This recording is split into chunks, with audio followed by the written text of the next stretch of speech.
I wasn't happy with the performance of the Kenmore Ultra Stitch 6 that I used and repaired in my other video. I got it to work, but it works best on thinner, fabrics. I wasn't happy with leather, and leather is what we're doing, right? This is a car channel. We're trying to do custom interior.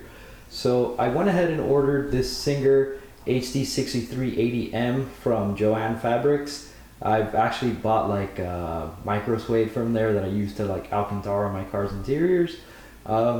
Obviously Alcantara being the Kleenex of micro suede, artificial suede fabrics, etc. There a million cars come with this type of stuff inside, and it's not actually Alcantara brand. But anywho, I digress. I'm going to go ahead and just do an unboxing video for this thing. I'm super excited.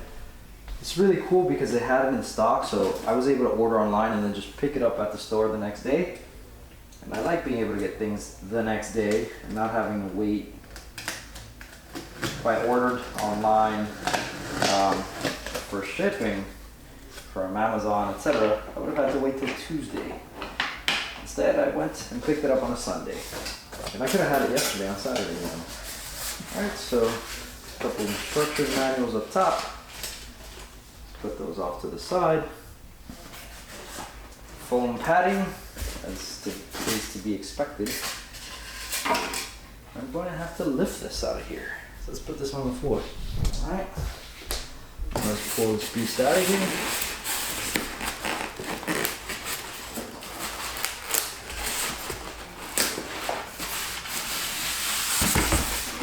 Oh, that gave me a little mild static shock. I'm not sure what this is, maybe it's a cover. It's a whole bunch of little accessories, including bobbins in here.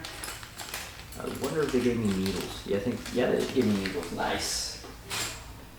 And here is my table. It's one of the reasons I got this unit. You can get the nice extension table on here, make it so much easier to sew. Let's put that over here. And then let's open this guy up.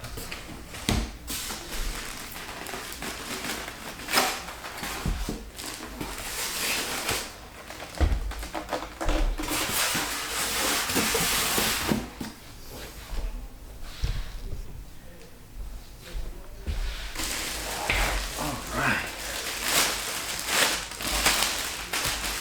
Look at that. Feels nice. Already there's one sort of simple thing I don't like. Like on this old Kenmore Ultra Stitch, the outer body is metal. This outer body is plastic.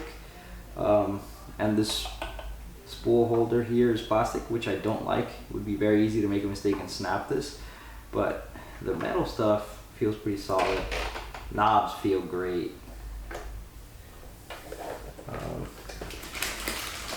This is my power cable. Let's just toss this foam. Pull these random instructions here. Let's set the foot up. The foot lever is plastic. I don't like that. The older machine used metal for that. I know that this is a better machine, that it's gonna sew better, but it's just the addition of plastic to things just makes everything feel cheaper. Like it's not gonna have the same longevity. Here's the foot pedal. Same comment, plastic. I don't like plastic stuff, it never feels the same. Interesting thing, I'm assuming this is also the power cord. Yeah, for the unit is in here as well. Let's get this thing on the table and start setting up. I do like this handle. This is nice, and it's light. That's one advantage of the plastic. Very, very light. Let's go ahead and plug in the foot pedal / power cord. Make sure that this thing is off. And we'll pop this in here. Cool. Then I will connect the power cord itself into the outlet in the wall.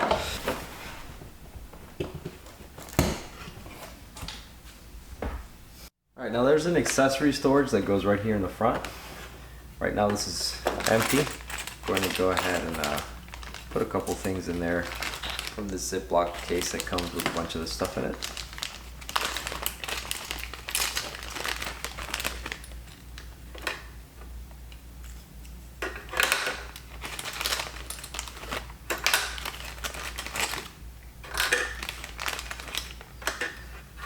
All of it will fit in there.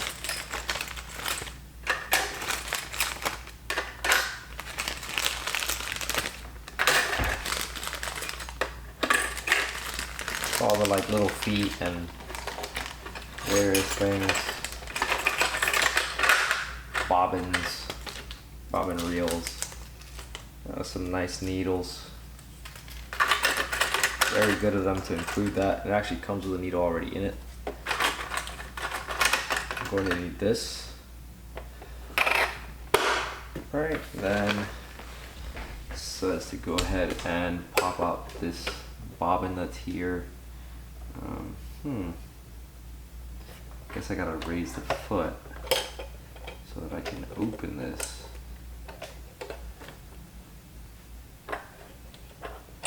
Take this guy out. Let's replace this little cover.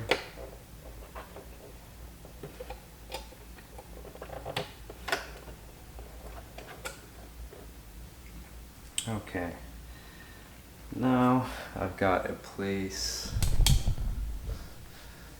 I have this like spool holder here, right? So I'll take this thread, okay, pop it on here, right, and we need that little white cap.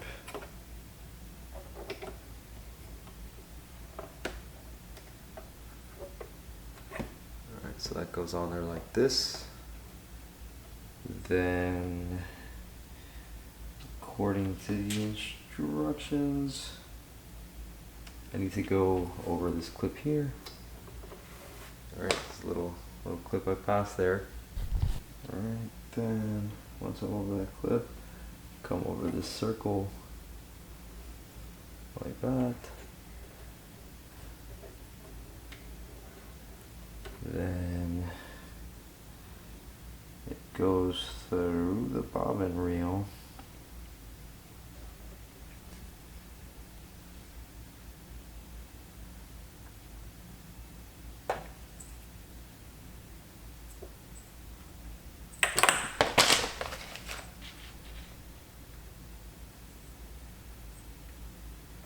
Okay, and that goes on here. Alright, and we put it toward here. I assume that I'm going to want some tension on this. So I'll reel this back a little bit.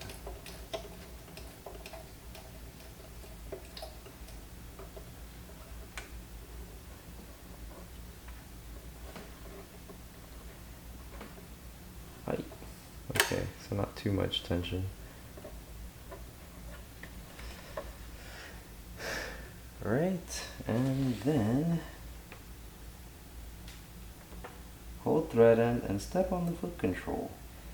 Stop to trim tail, thread tail close to bobbin, then resume winding. Okay, so apparently if I step on this thing now, I should get winding. Need to turn it on, of course. Wow, there's a nice LED light over at the base. Okay, cut the excess thread off my bobbin, and then resume winding, and push it to the left. Okay, so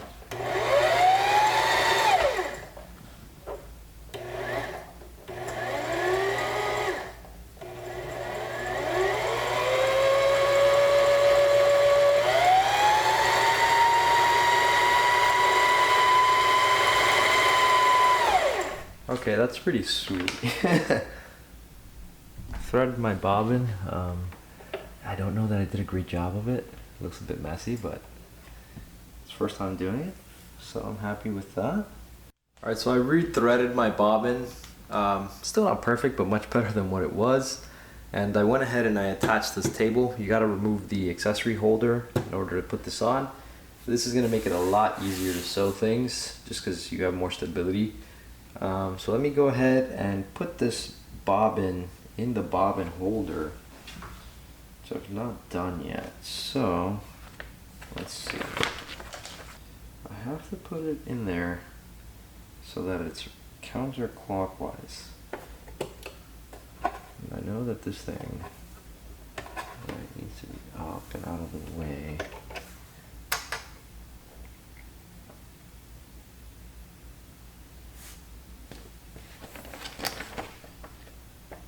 Pull the thread through the slit with a finger held gently on top of the bobbin. So basically when you pop this thing in here, you see there's this like shiny metal area. There's a little slit in it, and you kind of want to take the string through that slit, and that'll wrap it up under this like plastic stuff here, and you go around the reel a little bit and pull it out. Kind of told me to go here, but it's not obeying right now. It wants to be slightly under that thing, I think. Alright, so here's the part most people don't like about sewing machines, and I don't really either, and for good reason. And that is the threading of the machine. How they come up with all these loops and stuff, it almost feels like one of those like science experiments in like Tom and Jerry or the Roadrunner and the Coyote. You know, like this is, how do they even come up with this winding and the way that you're supposed to run this? It's beyond me. But basically, string comes out here, on top, goes into this first clip. It goes behind this little hook thing, like inside of here. Then down into this groove that you see cut here. All right, and according to my instructions, I loop it up. Alright, and I bring it up. It goes through the eyelet of this thing, which is the little take-up lever. The only thing is, there's multiple holes on the take-up lever, and I'm not sure. I actually think it's actually the front piece here that it goes through. So put it through there. Alright, so through this front hole in the take-up lever, and then back down. So this string, as it comes to the bottom of the groove here, and goes through this little clip that's up here, and then it goes through this little thingy above the needle. I don't even know what to call the parts of this stuff. I gotta get more educated on sewing machines if I'm gonna be playing with these things. Okay, I know that this goes around like that. Then apparently now I lower the presser foot and then lower the presser foot lever. Press lever A as far down as it will go.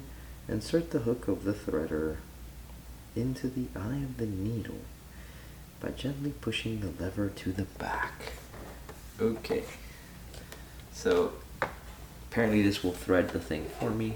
So I pull this all the way down.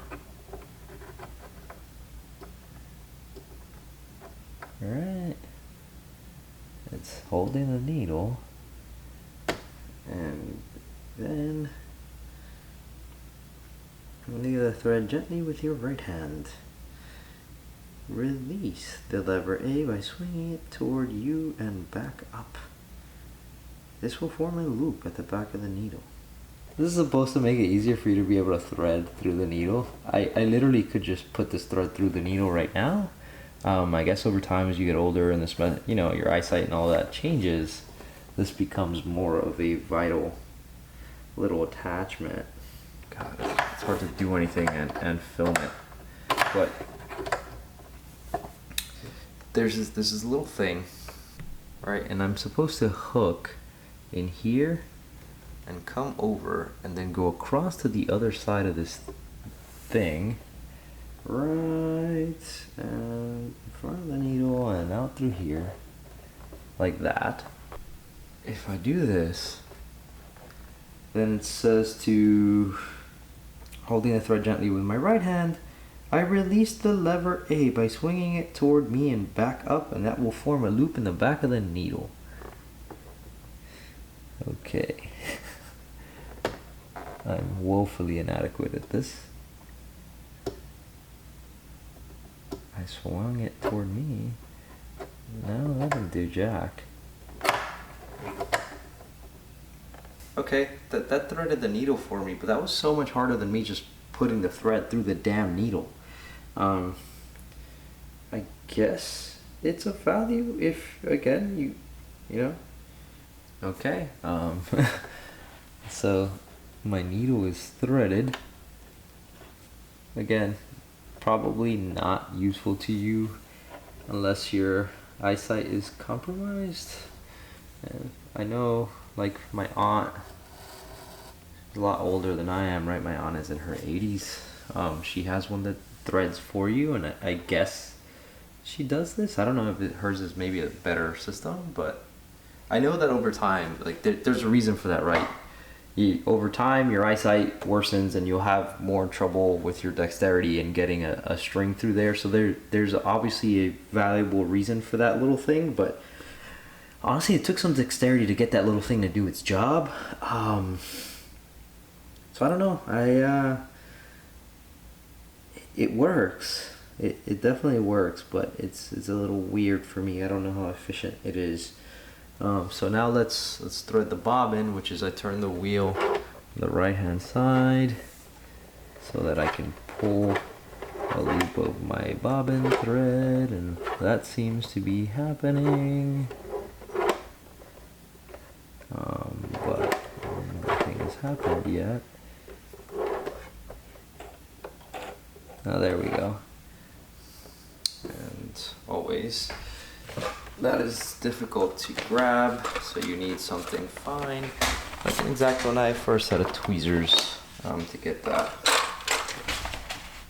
And pull it out where you want it to go.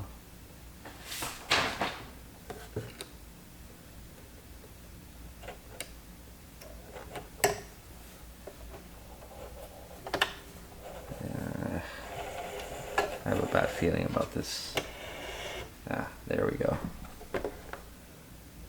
And then run both thread tails towards the back, which this part I'm fairly familiar with / used to from the older machine that I had. You just kind of get them both up through the pressure foot, down through the pressure foot, and run them out back. Put my pressure foot back down.